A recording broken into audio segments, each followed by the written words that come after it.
Dalam nama Bapa dan Putra dan Roh Kudus. Amin. Shalom dan salam damai kepada semua pendengar renungan santapan firman Tuhan, walau di mana berada. Injil renungan hari ini 14 April 2026 bersamaan hari Selasa, diambil dari Injil Yohanes bab 3 ayat 7 hingga 15. Marilah kita hening seketika mempersiapkan diri untuk mendengar Injil Tuhan dan pewartaannya. Inilah Injil suci menurut Yohanes. Dimuliakanlah Tuhan.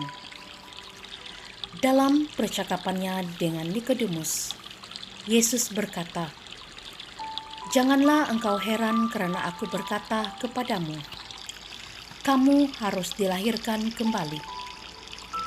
Angin bertiup kemana ia mau, engkau mendengar bunyinya, tetapi engkau tidak tahu dari mana ia datang atau kemana ia pergi.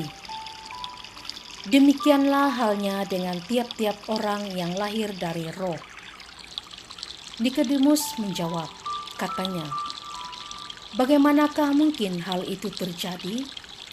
Jawab Yesus, "Engkau adalah pengajar Israel, dan engkau tidak mengerti hal-hal itu? Aku berkata kepadamu, sesungguhnya kami berkata-kata tentang apa yang kami ketahui, dan kami bersaksi tentang apa yang kami lihat, tetapi kamu tidak menerima kesaksian kami. Kamu tidak percaya waktu aku berkata-kata dengan kamu tentang hal-hal duniawi. Bagaimana kamu akan percaya kalau aku berkata-kata dengan kamu tentang hal-hal surgawi? Tidak ada seorang pun yang telah naik ke surga selain Dia yang telah turun dari surga, yaitu Anak Manusia. Dan sama seperti Musa meninggikan ular di padang gurun, demikian juga Anak Manusia harus ditinggikan, supaya setiap orang yang percaya kepadanya beroleh hidup yang kekal." Injil Tuhan. Terpujilah Kristus. Shalom sekali lagi kepada saudara-saudari yang dikasihi Tuhan. Hari ini kita sudah memasuki hari kedua dalam Minggu Paskah yang kedua. Injil hari ini berbicara mengenai percakapan Tuhan dengan Nikodemus, yang adalah seorang guru orang Israel. Percakapan tentang hal dilahirkan kembali oleh Roh, agar dapat memperoleh keselamatan dan juga surga. Nikodemus bertanya, bagaimana caranya seorang yang sudah dilahirkan di dunia, bahkan sudah tua, dapat dilahirkan kembali? Pertanyaan ini sangat lumrah, sebab dalam sejarah manusia belum pernah hal tersebut terjadi. Jadi apa sebenarnya maksud dilahirkan kembali?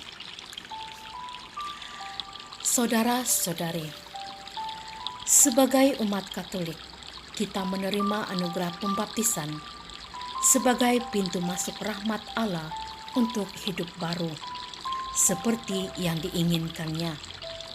Setelah menerima sakramen baptis, kita diminta untuk memelihara anugerah itu, meninggalkan kebiasaan lama, kemudian menerima pembaharuan hidup seturut firman-Nya.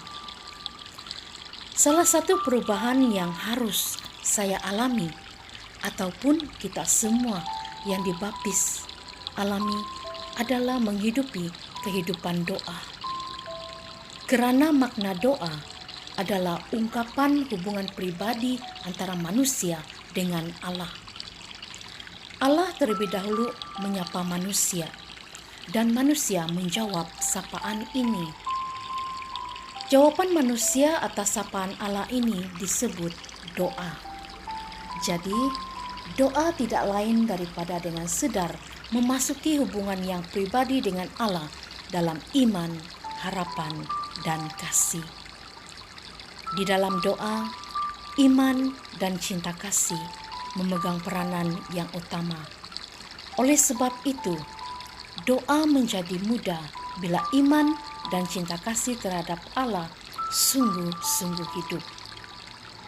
Sebaliknya, bila doa berkembang, iman dan cinta kasih itu sendiri turut ikut berkembang. Dengan kata lain, doa mengandalkan iman dan cinta kasih. Tetapi sebaliknya, doa itu sendiri menumbuhkan iman dan cinta kasih.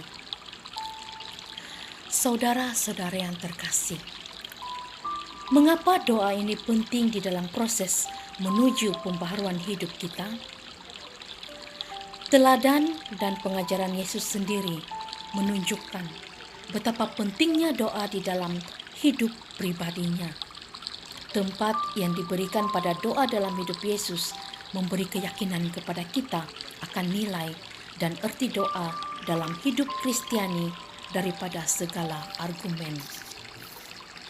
Apabila kita mengerti doa ini sebagai ungkapan hubungan cinta kita dengan Tuhan, tentunya kita ingin memperdalamkan pengetahuan kita tentang doa dan mempraktikkannya di dalam kehidupan kita, sehingga kita dapat menjalin hubungan yang mesra dengan Allah, seperti teladan Yesus sendiri yang mempunyai relasi yang mesra dengan Bapanya.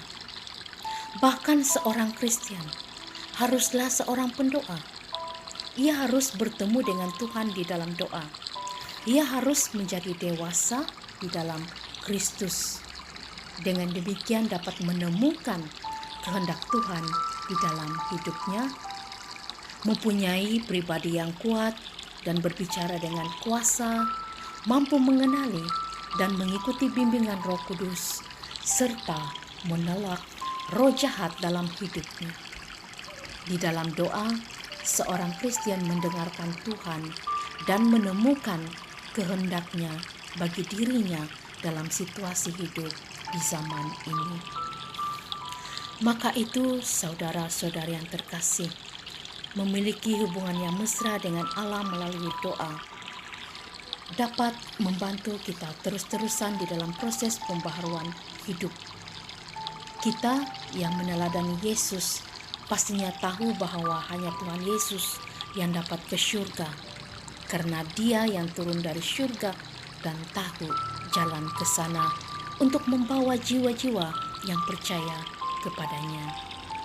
Marilah kita terus berdoa pada Allah agar kita sentiasa dapat mengetahui apa yang menjadi kehendaknya untuk setiap pribadi kita, agar di dalam perjalanan pertumbuhan iman kita akan sentiasa dapat mengikuti jalan-jalan yang sudah disediakan oleh Allah Bapa bagi kita semua melalui putranya Yesus Kristus dengan daya kuasa Roh Kudusnya sendiri.